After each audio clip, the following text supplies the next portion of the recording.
Welcome back to Terpyhighs, back with another weekly update. Currently we're in the grow tent room. We'll cover that first, and then later on in the video we'll head over to the commercial facility and give you an update on that space, as we have been starting to dry flower room 1. But currently in this space we got all new clones in here, so let's take a quick look at them. So I had the new clones on here for a couple days as they acclimated into the new space, and they did fairly well. I have already transplanted them into their new pots. Here's a few of them. And we have them spread out into both of these tents, and we have a few re-veg plants from flower room 1 at the commercial facility, which will be re-vegging in this space. We have 7 plants here so far. We'll start off over here. We have Grandpa's cookies here, 2 of them. Red velvet, 2 of them. We got blacked out cherries, Tropicana cookies, the Queen, Super Silver Haze CBD.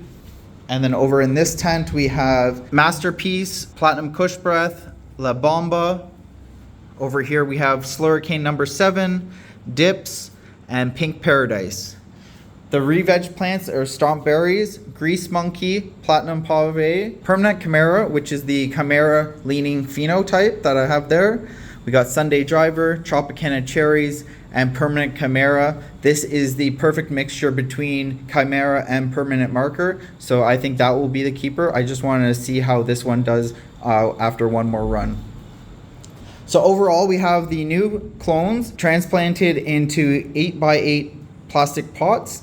These ones have holes in the side of them, so we won't have any issues like our previous transplant where there was not enough oxygen getting up into the growing medium, leaving it severely overwatered for about a week, which I believe was the cause of killing the previous clones, combined with the incorrect pH in that water that I had fed them. These clones are much bigger and more established, have a really good root system on them already. So I'm really hoping that we don't have any issues in this space after that really big mess up, which set me back quite a few weeks. Once these ones get a bit bigger, I will take clones off of each of these, so we will have a backup of all these plants again in case something does happen. Overall, they're all very healthy currently. They're very green, really strong roots. I do have them spread out quite a bit. I could move this tent into this one just to save some energy on this light, which I think I might do off a camera and update you guys on that next week.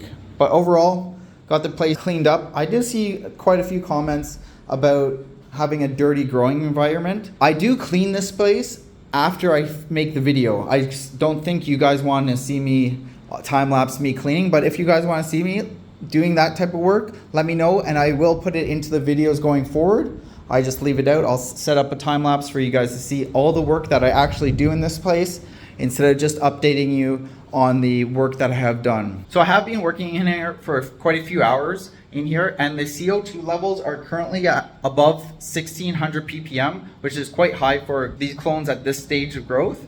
I do like to have the ppm levels around 600 to 650, even on the clone level or early vegetative stage. It does make a big difference in the speed of the plants growing. Overall, our environment right now is sitting around 83 degrees Fahrenheit and 73% relative humidity, which is ideal for small clones or early vegetative stage, which we have right now. For our re-veg plants, I get a lot of comments on how to do this. Currently I have the lights on 18 hours and 6 hours off, and I have the PPFD at around 120 PPFD, which is quite low power. You really just want to keep these plants alive and on steady growing conditions. I barely feed them any nutrients. Maybe every third watering I give them like a 50% strength nutrients to keep them alive. Otherwise, I just give them regular straight water, pH to around 5.8 because I am using cocoa. But overall, these are pretty healthy. They have been in here for about a week.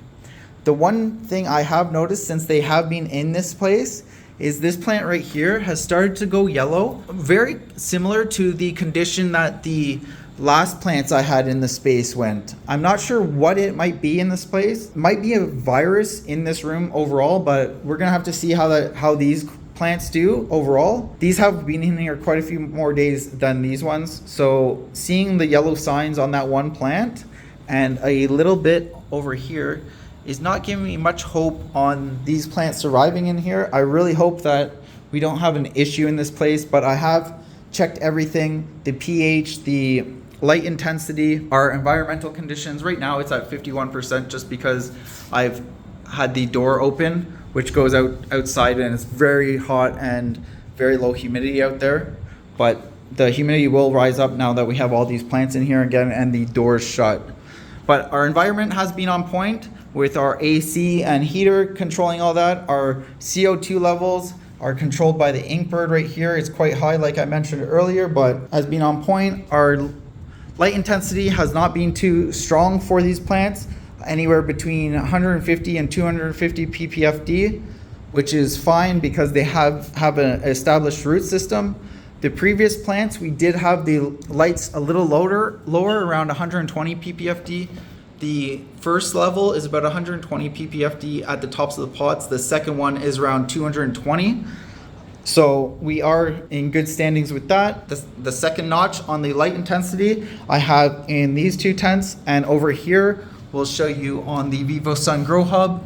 We only have it on the one stage, which gives us around 120 ppfd at the tops of the plants. Before we head over to the commercial facility, be sure to check out VivoSun after this video for any grow equipment that you might want for your grow space. They have supported me in the past year or two, and I have not had any issues other than the one fan failure that you guys might have seen in the last Grow Tent series. But other than that, these pieces of grow equipment from VivoSun has really done great for me, and the price point on them is very fair for the quality of the products that we get out of them. So be sure to check out VivoSun. You can use the discount code terpyhighs on the website to save yourself a bunch of money on new grow equipment for your space. So let's head over to the commercial facility so we can check out the flower room 1 where we have started to dry, and flower room 2 is very close to harvest time, I think 3 or 4 days away, and then we'll start drying over there. What's going on, guys? Back over in the commercial facility now. We're currently in the irrigation room, as you can see behind me. We're just finishing up the drying process in flower room 1, which we're about 3 days away from starting the trimming process in there. We are currently drying the plants inside the flower room because we did not get the dry room completed in time. We still are waiting on a few brackets and the hanging racks for that space, which we will have ready for the next round of plants. In flower room 2, we're currently on day 60 of flower. We're going to take it to around day 65 to 70, depending on what happens with the fade in that room. We're going to switch over to straight water in about a day or two. The front row egg nutrients have been working out great for both flower room 1 and 2. Very happy with the results on what came out of those genetics in both of those rooms from what we did accomplish in this space. So over here in the irrigation room, we have our cocoa stacked up for the next round of plants.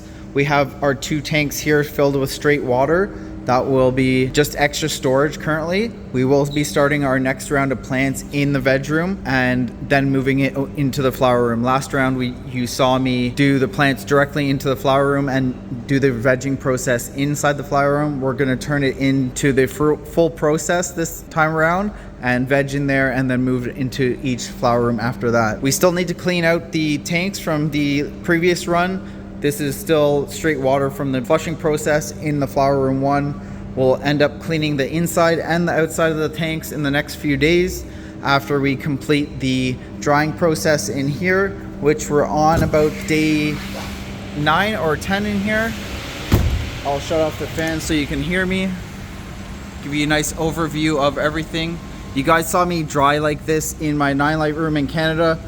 Just because of the manpower and currently not having the drying room completed, we decided to do the same drying process as how I did it in the Canada room because of the short manpower. We just cut the plants at the base, remove them off the pots so no stem is touching the pots, and then they stay standing up inside the trellis netting. Very happy with the results so far in here. This is Grease Monkey.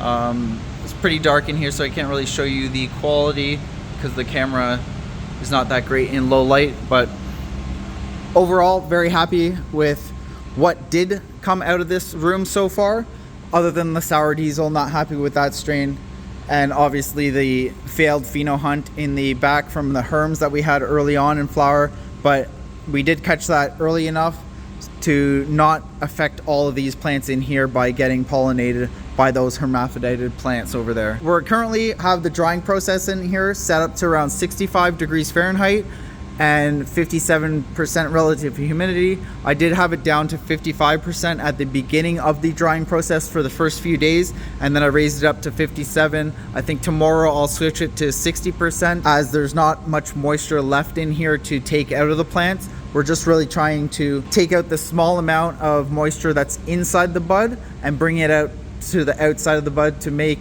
the curing process start once we're done trimming. So pretty much that's it for in this room. Other than some changes that I would do in this room for the next round of plants is obviously fixing these trellis netting support poles. I do have some adapters that go onto the tops of here and allow me to put a pipe across the top to connect each pole together, which I hope will stop the leaning effect on all these tables now that the plants are so big. And next round we will definitely not be growing as tall of plants. We're going to try and keep them around this height with an earlier flip to flower schedule. This was over vegged and we had to reduce the plant count obviously, and we also still need to get the HVAC people in here to fix the leaks in the air ducting. So let's head over to flower room 2 to check out how those plants are doing at the end of flower stage. Oh, the front row egg nutrients in the concentrate setup like this saves so much time. I'm very happy with that. I know I said that in the previous video, but if you're gonna do large nutrient batches, this is the way of mixing it. Saves you a ton of time. I just finished up mixing the batch of nutrients in here. We have two 1,000 liter reservoirs here, and I put nutrients in both tanks, and I allow the pump to take from both tanks into the room. Currently we're using about 1,600 liters per day. That will get reduced over the next day or two as we switch over to flower stage or the flushing stage. So let's head into the flower room. It's quite a full room here, other than the one table that we removed for trying to figure out the humidity issue in here. Since the last video, I mentioned how these plants were falling over, this one on this way and this one on this way. I ended up coming in here and putting trellis netting, attaching this pole all the way to this pole on this table. So it's pulled both tables in to each other, and all the plants are pretty much standing straight up now. Obviously there's still a little bit of lean, but way better than last time. And even this table has gone over into the extra space, which I'm happy about. This little section right at the beginning, we didn't get the trellis netting on soon enough, so the top layer is a little bit too high, that didn't support those plants in there, which I'm a little worried about mold issues given the drying process later on, but we will have to deal with that later on. We tried standing them up and it ended up damaging so many of the branches, so we just left it the way it is. We'll keep a close eye on this amount of harvest right here at the beginning. Give you a nice overview of everything in here. Same type of leaning effect here, but the other two tables are leaning the same way, so nothing's really laying on top of each other. Obviously in this room we're going to fix the trellis netting poles like flower room 1 also. Very happy with in here. Once we get those air leaks in the air ducting fixed, we'll be able to run this room very full like this again. Just the humidity issue in here needed to be addressed, and it's a little high for this amount of plants in here and this late in flower, given it's around 60%, but there is enough airflow that I'm not too worried about mold, other than the plants that are laying down on each other. Give you a nice close-up look of these. I think this is King Juice here. A little bit of burnt tips on the leaves, but overall still very happy with the results in here. My favorite strain in here is Velvet Moon. It's very difficult to get back there as I don't want to open up the tables. It really affects the plants without much support in there, but we will give you a closer look on all those once we are done the drying and trimming process, and give you an overall rating of each of the strains that we have in here. Down here on strawberries, and then we got nori cake here. We got some bleaching on from these plants. I don't know if I can zoom in on this angle, but right there you can see a little bit of bleaching. Just on this first light or two, there are about 5 nugs that have some bleaching on it.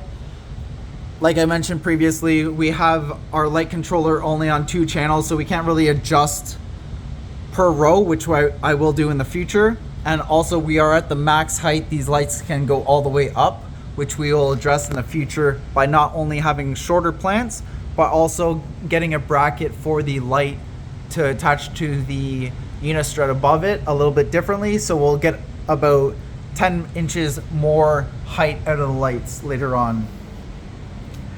Down here on the CO2 setup, this has worked really good for me, having 2 tanks adjusted or connected. That way, when one tank, I just hooked this tank up today, which is brand new, and then as you can see, this one's almost empty. So therefore, when I'm away from the grow rooms, one tank like this one will run out probably midday or at the end of the day sometime. And if I'm away from the room, then this takes over and fills the room with CO2. That way I don't have to run over to the facility in the middle of the night when I'm supposed to be sleeping to switch out the CO2 tanks. Overall, very happy for the first run in the new facility. Hope you guys liked that little weekly update of both the facility and the grow tent space. I've got some great exciting news getting planned in the background, which I will be releasing maybe in a month. I think it will be a 6-light flower room for testing on both equipment and genetics, on top of the grow tent room that we already have established. We will be doing some upgrades in the grow tent room, but overall very happy with the progress of everything that's going on. Hope you guys enjoyed showing this first round of plants in the facility. So until next time, happy growing everyone, and remember to get out there and make it happen.